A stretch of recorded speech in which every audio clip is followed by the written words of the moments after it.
लो जी, India versus England का semifinal match जिसमें 500 run बनाए गए।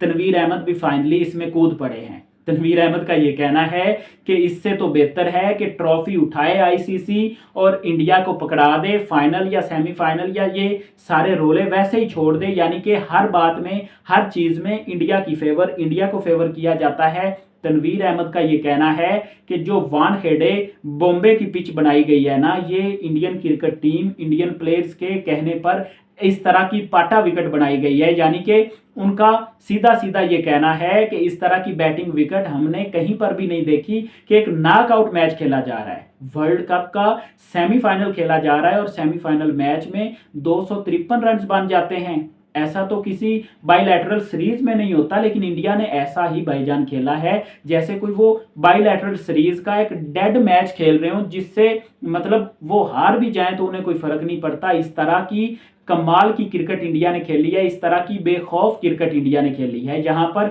हम अगर बात करें संजू सैमसन की, कमाल का खेले हैं। तिलक वर्मा ने एंड से आकर अच्छे छक्के लगाए, ईशान किशन ने अच्छी कमाल की इनिंग्स खेली, शिवम दुबे को प्रमोट किया गया, उसने बहुत ही ताबड़तोड़ बल्लेबाजी की और फिर नीचे से 12 पे 28 हार्दिक पांड्या ने लगाए। यहां पर तनवीर अहमद ने साफ और सीधा अटैक किया है इंडियन क्रिकेट बोर्ड पर, अटैक किया है आईसीसी के डबल स्टैंडर्ड्स पर, क्योंकि यहां पर जे शाह स्टैंड्स में बैठे हुए इंडिया को सपोर्ट कर रहे थे। ये एक अलग बात है कि इंडिया उनका देश है, उन्हें सपोर्ट करना चाहिए, लेकिन एज अ आईसीसी चेयरमैन उन्हें अपना क्या काम है वो देखना चाहिए, वो क्या कुछ कर सकते हैं उन्हें उस पर ध्यान देना चाहिए। लेकिन जहां से हमें ये अंदाजा होता है कि इंडिया को फेवर किया जाता है, इंडिया को आईसीसी इवेंट्स में फेवर किया जाता है, और इसका मुंह बोलता सबूत हमें इस मैच में दिखाई दिया कि इतना पाटा विकेट बनाया, इतना पाटा विकेट बनाया कि वो जानते थे कि अगर हम टॉस हार भी जाएंगे तो इस पर पाटा विकेट पर इतने रन कर देंगे कि इंग्लैंड करीब तरीन भी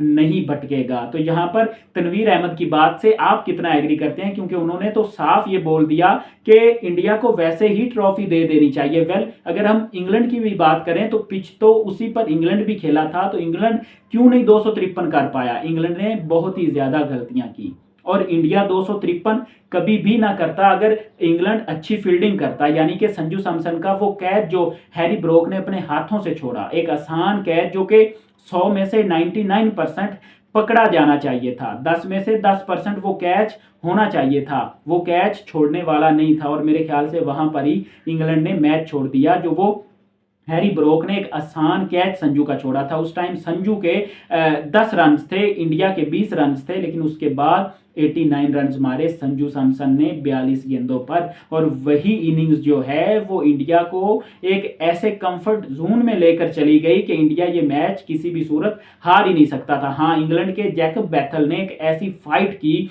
ऐसी बैक फाइट की कि इंडिया को एक टाइम पर ऐसा लगा कि हम ये मैच हार जाएंगे, लेकिन हारते हारते इंडिया को जसप्रीत बुमराह ने बचा लिया। अगर जसप्रीत बुमराह के वो 2 ओवर्स ना होते तो इंडिया ये मैच 1 ओवर रहते ही हार जाता। और इंडिया ने बहुत ही कमाल की फील्डिंग भी की थी। वो अक्षर पटेल का कैच, यानी कि हैरी ब्रोक का वो जो उसने कैच पकड़ा, और उसके बाद उससे भी अच्छा कैच जो उसने विल जैक्स का पकड़ा था ना, मेरे ख्याल से वो कैच मैच डिसाइडर था और उस कैच पर इंग्लैंड मैच हार गया था। लेकिन जैकब बैथल एक यंग बच्चा, 22 सालों का बच्चा, और उसने इतने बड़े प्लेटफॉर्म पर आकर सेंचुरी लगाई है। मेरे ख्याल से उसने इससे पहले टेस्ट में सेंचुरी लगाई, ओडीआई में लगाई और अब टी20 में भी लगाई। और ये एक उभरता हुआ स्टार है इंग्लैंड का, और इसे वो अब जरूर ग्रूम करेंगे। ऐसा नहीं है कि वो पाकिस्तान की तरह एक यंगस्टर को खराब करेंगे। आप देखिएगा कि ये हैरी ब्रूक की तरह कैसे दिन ब दिन एक बड़ा प्लेयर बनता जाएगा। वेल, आप क्या तनवीर अहमद की इस बात से एग्री करते हैं? कमेंट की सूरत में हमें अपनी राय जरूर दें।